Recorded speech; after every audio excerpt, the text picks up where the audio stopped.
From medical speech therapy to teletherapy, supporting all students and autistic learners. Today, I have a wonderful discussion with Linda Thoresen. Linda Thoresen is a speech language pathologist, and we talk about her start of her career. She has been in the field for longer than 20 years, longer than I have been, and we call ourselves seasoned therapists. So we talk about what was graduate school like back in the day, and finding out that she didn't really have a lot of coursework at all about autism. Neither did I. I graduated with my master's in 2003. We talked about it, but I didn't have a dedicated course. We didn't really talk about different interventions that were available. And now, as a teletherapist treating a pediatric population, she really is serving a lot of autistic learners. Linda is a member of the ABA Speech Connection, which is our ASHA and ACE-approved CEU membership. I do an onboarding call for every member that joins. And I met Linda, I say in real life. It was a Zoom meeting about a year ago. And then it was really nice just to have that community of support. So anytime she'd pop onto a webinar or join us for our monthly community chats, I knew who it was. I knew Linda. It was really nice. She said being a part of the membership left her feeling more confident and just reinforced that some of the things she was doing were really great. We know that we are on this professional learning journey because it's required by ASHA and our state licensure, but just because we're in a helping profession, the work that we do is so important, and we deserve this respect. We deserve this support. And I'm very excited for you to listen to my conversation with Linda. You're listening to Autism Outreach Podcast, a podcast full of ready-to-use strategies to help those with autism strengthen their communication skills. Here's your host, Rose Griffin of ABA Speech, a speech therapist and board-certified behavior analyst who shares tips you can use in your next therapy session.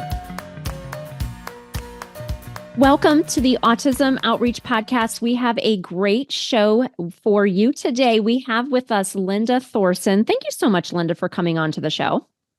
I'm really happy to be here, Rose. And Linda we met, I want to say in real life, because I think that Zoom is real life now, but we did meet over Zoom probably a year or two ago. You are a member of the ABA Speech Connection, and I do onboarding calls with everybody who is new to the membership. It's offered. I know sometimes it's hard for people to make time, but it is nice because then you meet somebody and you're like, oh, and then if you come on a live training, I'm like, oh, Linda's here. I know her. Right. So you've been so active in the community, and I think you've had an interesting career as a speech language pathologist. And, there's a couple people in the membership just that I've talked to, and actually, Susan, I've met in person I presented the Michigan SLP conference this past year, and she had worked with adults and then transitioned to actually working as a speech therapist in an ABA setting. So she kind of had a transition, which I know you had a bit of that in your career. And actually, what's interesting about that is I got into the field. Actually started because I took a career test and it said I should be a speech therapist. But I liked how, even though I haven't utilized it really, I liked how broad our field was and how broad our scope was. I was like, wow, you can work with older people who have had a stroke, and you can also work with people in neonatal and feeding, because that's what a speech therapist do that. And I don't think everybody knows how broad our scope of practice is. So tell me a little bit about you and just how you knew you wanted to become a speech therapist. Well, I think it's somewhat similar, but I thought I was interested in literacy kinds of things. I wanted to be an English teacher. And then I thought, no, I want to go into special education. And I was at the University of Florida, where that would require a master's degree, and then I could become a teacher of students with learning disabilities. So one of the first required classes was an introduction to speech pathology. It was a required class for special education majors, but was not a course in the speech pathology curriculum. And so I took that class first. I might have been thinking about speech, and I absolutely loved it. The instructor was providing videos, had guest speakers come in, and I was fascinated by it. And I noticed that a lot of the special education majors did not like this class. So I kept thinking, oh, this is great. That class convinced me to change my major. Whoa. So after And I thought along the same lines you mentioned, that one of the kind of concerns I had with becoming a special education teacher or an English teacher, anything along those lines, was I was mostly committed to working in maybe small to large groups of students, and that they would be student age. Mhm. And I thought about speech pathology because of the age range from infancy through older people. So I thought one-to-one. I was also torn between an educational career and a medical career. So that fulfilled everything. So Now, when you did your coursework, did you get experiences like, so when I did mine, I went to Akron U for my undergrad and then Kent for my master's, but I had experiences working in a school. Like I had a mentor and I basically took over her whole caseload with, guidance. And then I also did a stint in a rehab hospital. So did you get those same experiences to see kind of like what you liked and what population you wanted to work with when you got out? well, undergrad, of course, was all observation. We didn't do Right. any clinical experience when I was at the University of Florida. And I believe, I'm thinking way back, they had a clinic for their graduate students, and we Yeah. observed the sessions in the Hmm. clinic. So I Right. believe they had a variety of patients, clients that were Hmm. coming in for that. I did one public school assignment to a second grade classroom, but that was more to fulfill an educational college Hmm. requirement. Then when I got in grad school, I went to Vanderbilt, and they have a strong clinical program. Yeah. So we had to do double the ASHA required hours at the time. And it was all during the same time as our coursework. Whoa. So they had a student clinic. Hmm. So we had a students we had clients come in from young children to older people. So we saw a large variety at the time. There were more, for example, laryngectomy patients. That was Mm. a larger part of the caseload. We Hmm. saw stroke patients, and of course, a lot of young children. We also had assignments outside of the school. Like I went to one of their community hospitals where we did an aphasia group, another hospital with brain injured patients. So we had a lot of, and then I still did an internship afterwards, a 4-month Oh, traineeship. So it was a strong clinical emphasis oh, on it. that's So I had a big variety. that's neat. I didn't know you went to Yeah. Vanderbilt. I've had a couple people on the Yeah. podcast who there's really, I don't know if you watched that course. It was called The Power of No. It was an ASHA approved course. It's in our CEU library in the Ah, membership. But hmm, Lisa Wallace, she is at Vanderbilt. But it seems like such a robust program. And that's cool. Okay, I didn't know that. Oh, very yeah. cool. So then when you got out, what population did you work with initially? Well, very initially, I worked for a company that had multiple contracts where I was traveling from schools to a migrant Head Start, nursing homes, hospitals. Hmm. I was seeing everything. It was a very, I'll have to admit, it was somewhat of an overwhelming CFY because I was traveling about 60 to 100 miles a day, and Whoa. trying to um, dictate while I Oh, was traveling, which I couldn't oh, really do. And then I was ended up doing notes at home at night.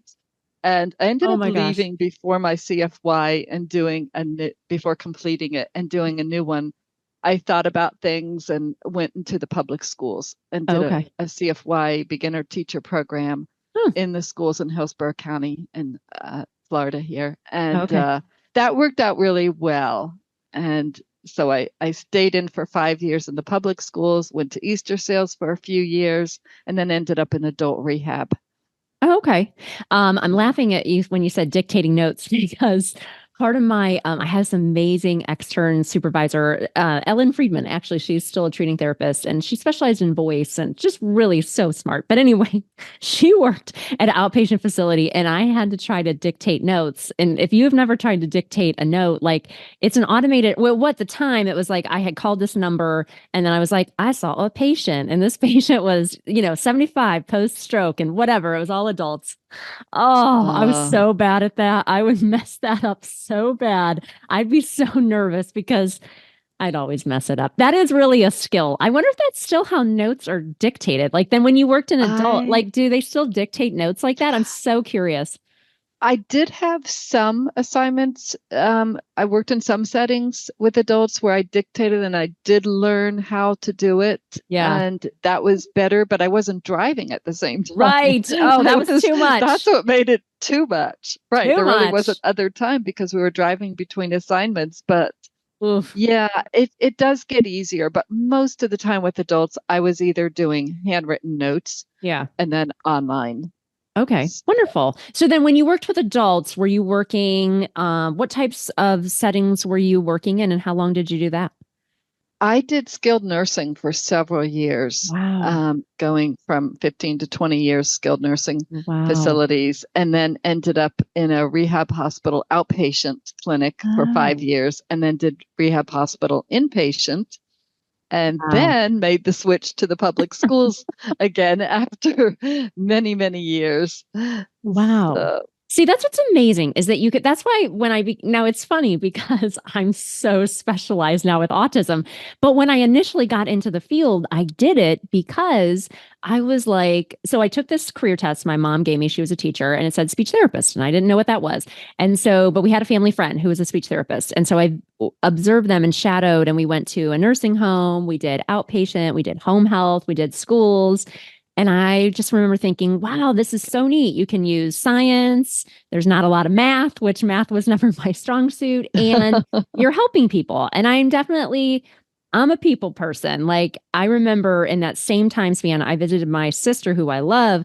She's an accountant. And I remember going to visit her in the office. And I was like, oh my gosh, the clock has stopped. How long have I been here? I need to get out. There was not like a lot of peopling. right, And even at ABA speech, I've had this business 7 years, and 1 year I tried to just do ABA speech. Um, and it was great because I'm able to be with my family more and things like that. But that 1 year I just worked from home and I just knew I was not going to be able to do that my entire career. So what I've gone back, I'm doing 2 days a week as a speech therapist in my kids' own school, which is great. Like I bring my kids to school, I can Mhm. get them home every day. Like it's fulfilling me on like a personal and professional level. But Right. what's nice about our field is that you can reinvent your career. Like if you know anything about Hmm. medical speech pathology, it is so different from school based. It is. And that's so cool that you've been able to do that. That's why I liked the field initially, because I was like, wow, if I get sick of this or burn out on this, or I want to try something new, I want a new opportunity, I can do it. And you have done that. So you went back into the schools Right. and then you started with teletherapy, right? Right. I did the public schools for 5 years and decided to try teletherapy. I was very fortunate. It was actually when I decided to do it, it was 2019. So it was Oh, before the COVID yeah. pandemic. So I got into it, but right in the middle of that year, like a lot of things happened. Yeah. But the epidemic was one of them. But I Right. was already in that setting, so I liked teletherapy. So I stayed in for 5 years, and so here I am going into my sixth year of some more teletherapy. But I like the job flexibility. There's Yeah. just a lot of nice things about it. Yeah, that's great. I'm licensed in Washington State, so we provide some teletherapy in that state, and it's been nice to. I feel like COVID did make teletherapy has been a thing for so long in the field of speech pathology. I had Right. somebody, Dr. Sue Grogan Johnson's here at Kent State, and she was part of teletherapy special interest groups, and she was doing a lot of training about this a long time ago. I mean, in 2000, 2003, when I was in my coursework, it's been a great intervention for people. But I think since COVID and Zoom and people were, more like, oh yeah, we can do teletherapy. Like there's a lot of Hmm. research that this Hmm. is therapy, this is helping in so many ways. But you've been in the field for a while. I call myself a seasoned SLP. You are in that same realm of being seasoned. Definitely. What have been some of the biggest changes you've seen in the field since you've started? I'm curious. Okay. So probably one of the big changes that came about when I was, this is how I see it, was swallowing therapy, at least swallowing Mm, therapy for adults. When yeah. I graduated in 1983, there wasn't a lot of swallowing. It was not a part of my graduate school curriculum. We were introduced, Joanne Robbins was one of the Yeah. pioneers in swallowing research and possibly developing the MBS. Oh, And so we went to her lab one day and we were told that this was going to be in the future of speech pathology. So kind of keep your eyes open for it. But I don't think Medicare started paying for adult swallowing therapy until 1989. wow. So that was for, but I was working with students by then. So I kind of wasn't Yeah. experiencing that. So when I went into adult therapy, it was probably around 1992. Oh, Um, so by then they were paying. Yes, it was very much a yeah. part of it. But that was a change that it wasn't really that common in the early 80s to be doing swallowing therapy. No, some people may Wow. differ or see that, but I really Yeah. don't think um, it was just getting established in the 80s. Okay. So So that MBS was stands for modified barium swallow. Is that correct? right. Okay. Yes, or Freaking- video. Sometimes we just say video Okay. swallow. Yes. Okay. Okay. So for those of you listening, if you're not a speech therapist, the swallow is very complex. So let me ask you then. So when you started working with adults, then so did you get like extra training, obviously, Yes, because I things were did. so different? Okay. Exactly. I remember interviewing and telling the company, I need to go to some conferences. I need you Yeah, to send right. me to some. So I did as Right. much continuing education. I was also lucky to have a mentor Oh, that assisted me with a lot. And yeah. they let me accompany. They don't really do this too much, but I was in a skilled nursing facility that they actually let me accompany the patients to the Oh, hospital from the skilled oh, nursing center yeah. to, I would ride on the van, something they probably wouldn't allow now, but I Okay. went to the hospital and Yeah. watched the swallow study, watched the therapist Oh, do at the hospital, do the swallow yeah. study, and then give me the recommendations so I could Wow. be an observer, read the report, see how things were done. And I did that for Right. several years. I wasn't until I went to the rehab hospital Mm-hmm. after several years in nursing facilities that I was trained to do the studies and Wow. was able to, as both outpatient and inpatient, Oh, did the those are studies so hard. myself. If you don't Um, know what these things are, it's just like there's so many things that happen, especially as people get older with your swallow. And I took a whole mhm. course on it, but when you try to watch the modified barium swallow, I would just be like, I don't know. I can't There's see yeah, anything. some of They them, it's very aspirated, did helpful they? Yeah. to go through some of the continuing ed and to Yeah. observe a lot. There are some that are very challenging. That were challenging for me. Either Right. there were something difficult to visualize. Yeah. There's people like with really short necks. Right. So it just depends on Wow. the situation. Yeah. There's a That's really neat, though, that you got to go to the hospital to see it being done, because I'm sure then once you have the intervention plan, then you're feeling so much more in the loop about the recommendations and the right. intervention. That sounds like it makes so much sense, but I'm sure from like a billing standpoint and things like that, it's probably hard. And oh, that sounds cool. Wow, really interesting. Yeah. Okay, so then you kind of segued into teletherapy in 2019, which is so fascinating, right? So Right. so what do you really like? You've been doing teletherapy a while. What do you like about providing teletherapy? Well, it's great for the work-life balance. Yeah. I mean, just speaking personally, it eliminates the driving time, a lot of the preparation time. Maybe you're not having to pack your lunch and think about everything you have Right. to bring to work and dressing. There's a little bit, there's a comfort area Yeah. there. So, and if you have to be home, not that I'm usually distract. I've been very fortunate. There's other people in my house. I'm not alone. So if somebody Hmm. comes to the door, I don't have to get up and answer the door. I have Right. a cat, not dogs, so I'm not worried about having to Right. do a whole lot for them. But it does allow you to have that. It's just a nice kind of thing to be able to step out into your own kitchen to grab something or make a Right. quick lunch and go Right. back. And those things are less time consuming, and you're Hmm. not doing non-essential tasks that maybe would take up some of your time at a school. Now, there certainly are pluses to being in a school setting.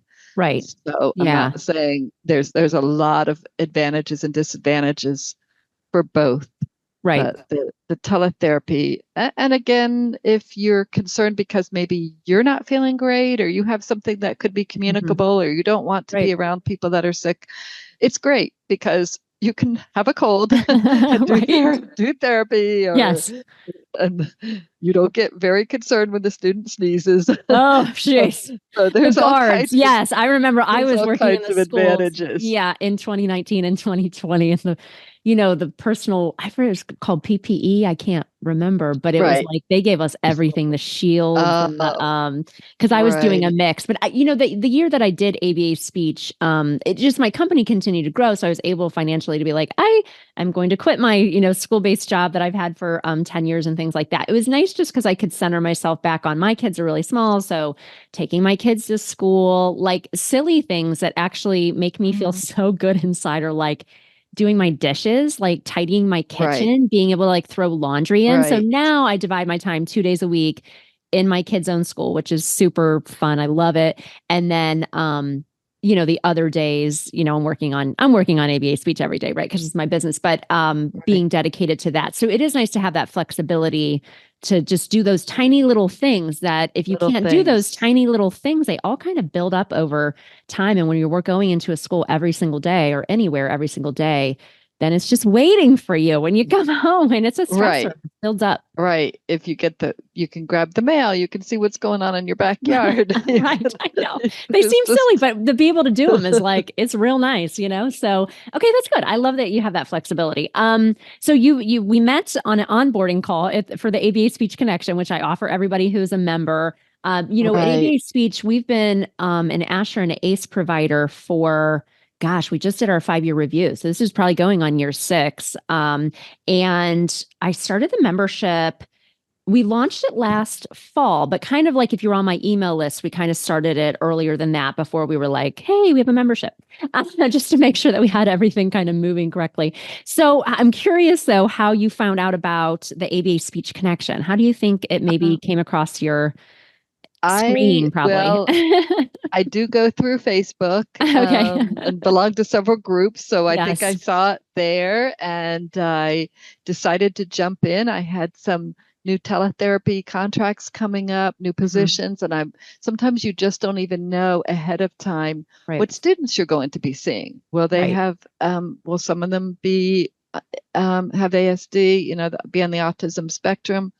And even though I had some experience in the public schools and Yeah. my prior teletherapy experience, I didn't really feel extremely confident. I Hmm. wasn't sure that what I had been doing was if I was on the right track, and there were Right. just certain areas that had just done my best, but felt like I Right. needed to increase my knowledge and skills and those kinds of things. So Yeah. joining your group was exactly what I needed for the support.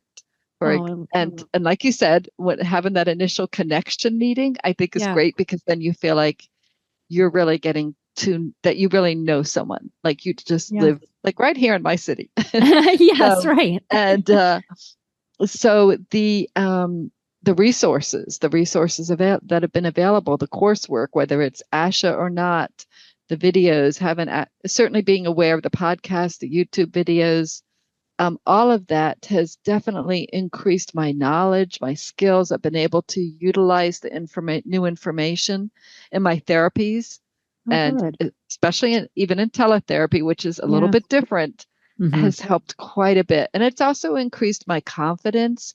And Oh, I good. realized some areas I was on the right track. I was doing the things, Hmm. but I didn't always feel that way when I was in the school. I thought I didn't have that confirmation. You're kind of on your own, like especially working on Hmm. joint attention or Hmm. turn taking skills, appropriate play with toys that I Hmm. was doing with some of my students. I felt like, oh, if I'm not eliciting words or Right. adding new words to their device, then maybe I'm not doing something. So Oh. that gave me Hmm. confidence to know that, okay, I am doing all these things. But of Hmm. course, you had so many great ideas, whether it has to do with the materials or how to use materials or ways to play games or how to get the parent involvement. So many things has Hmm. made those areas where I really needed that extra support much more manageable for me, and has gained Great. my confidence to now, I don't think, oh, how am I going to service the student? And I'm still Yeah. learning. It's still a process. I'm still going back over some of my ASHA when I was super busy last year with Hmm. some of my assignments. I didn't have time to do all the classes as they Right. came up. Right. I'm finally catching up to July. Okay. Oh, I good. was back in April last week. Okay. Like, Oh, okay, good. I'm going to do these, going through my emails and going through your Yes. library of courses and going, and Oh, good. it may take a long time. I don't know if I'll ever do them all, but Yes. there's so many resources. Oh, good. I'm glad that's been helpful. Yeah. I think that's what's nice is like having that library that has our self-paced courses. So it just kind of continues to add. But, we Right. did a course last night about ethics and we all need ethics, but, like how to navigate some of those tricky situations. And it was, Yeah. ethics always people were coming signing up. We almost had 500 people on there. So it was really nice though. Wow. I think the live component is nice just to I feel like people are really engaged in the chat. It's always like a decent group of people that are like wanting to ask questions and Yeah. dialogue, even though, Yeah. it's a webinar. So it's just like me or the speaker. But Right. yeah, but I've been very inspired by your, taking the courses. I know you listen to the podcast. So I think it's always fun just to see how I got into somebody's orbit because, I just started my business because I had the idea for this product called the Action Builder Cards. And then it was like, now I need a website. And, now I'm going to be Right. on the SLP Summit and now I'm going to be on this thing. And it's just been neat to connect with other speech Yeah. therapists. So thank you for being a member. I love your Oh, you're participation. welcome. It's been really nice. And so you like that. I think that's too why I started the membership is the community component. Because if you do like Right. other courses, you Mhm. just like take the course, there's no carryover, there's nobody to ask a question to. So it seems like that's been helpful to have that kind of carryover of support. It has been. It's great to know that community's there and that I can participate, hopefully in person, but if not, get the course later, and that there's some, and I can, it's nice to have some repetition of information Mm-hmm. too, that I can learn something in a course and then follow up with a podcast or do a Right. continuing ed in speechpathology.com Mm-hmm. and get really establish that information because this was it was a missing piece for my graduate program. That Right. was one of the other changes besides swallowing is Yes. that it wasn't that mentioned as far as Mm-hmm. I don't think, despite a pretty comprehensive student, excuse me, population that we were, Yeah. as far as our clinic, and I Yeah. didn't have any experience with autistic students. Right. When I did a paper, it wasn't a thesis, but I did a major paper on I think I tried to cover everything when I was in graduate school as far Yes. as Yeah. the causes of autism and all, but I felt Right. like I was writing about an obscure population that was such a small part of our caseload that Mhm. most people really, it wasn't very, it just wasn't, there wasn't that much information. Yeah. I And mean, even then when I started, it's changed. It was, I wonder, like the incidence rate was 1 in 200 and something when I it must started. have been Yeah. small. Yeah, when I Yeah. was in the first public school in the 1980s, none of my students had an ASD or autism diagnosis. It was Wow. not mentioned at all. I'm not sure whether it had to do with identification Mm-hmm. or they were possibly identified early and just not in that particular school setting, which I Right. kind of doubt, or Yeah. whether we had a lot more students that were labeled severe language impaired. Oh. And I'm wondering if some of them would have fit under that Mm-hmm. diagnosis rather than saying that they were language impaired alone with no mention Yeah. of any other difficulties. Yeah. So that was a big change for me when I went into healthcare, which I didn't know what was happening in the world of treating persons with autism until I Right. went back in 2014 and then found out there were 2 or 3 classrooms in one school devoted to Mm-hmm. students with an ASD, autism spectrum diagnosis. Right. And that's when I kind of thought, what happened? And I Yes. started looking at that, Right. Yeah. realizing I need to increase my continuing education in that area and my Yeah. skills. So Yeah. that was a really That's big awesome. change. Yeah, because now, I mean, with the incidence rate being 1 in 36, and I feel like a lot of the things that I talk about, and probably why I wanted to become a BCBA, which is hard to become, is because I was working with students who were not yet speaking and were 18, 19 in these non-public programs, and they were engaging in unsafe problem behavior. That was a barrier to them going in the community and learning. And so that's kind of why I became both, just to be able to help that type of student. Because I feel like all the stuff I talk about is not stuff that I learned in graduate school. And I had a really great graduate school program, but it was just all information that I picked these specific work settings, to specialize in autism, because that's always what I've really been passionate about. So, well, great. Oh my gosh. Well, thank you so much for coming onto the show. Okay. It was great talking with you. It's been a pleasure. And yes. Thanks for being a member of the ABA Speech Connection. I'm sure I'll see you on a live chat soon. Yes, I will be. Thank you so much. Bye-bye. Thanks for listening to Autism Outreach. If you enjoyed the show today, make sure to subscribe so you don't miss an episode full of actionable strategies you can use in your therapy room. Write a review too. That would mean so much to me. I always love hearing from you. Have a specific topic that you want included on a future show? Reach out over on Instagram, ABA Speech by Rose, or visit me at www.abaspeech.org.